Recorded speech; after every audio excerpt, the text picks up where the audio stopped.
মাছের এরকম রেসিপি পেলে শীতের লাঞ্চটা জাস্ট জমে যাবে, আর তাড়াতাড়ি হয়েও যায়।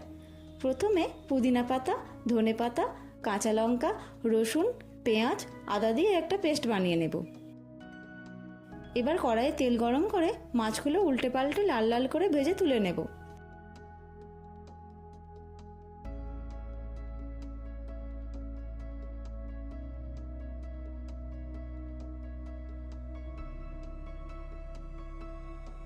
তারপর ওই মাছ ভাজার তেলে শুকনো লঙ্কা আর তেজপাতা ফোড়ন দিয়ে বানিয়ে রাখা পেস্টটা দিয়ে দেব। এবার একটু নেড়ে চেড়ে দিয়ে দেব নুন, জিরে গুঁড়ো, ধনে গুঁড়ো আর অল্প চিনি।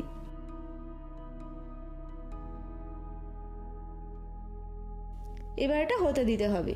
মশলা থেকে তেল ছেড়ে দিলে ভাজা মাছগুলো দিয়ে দেব।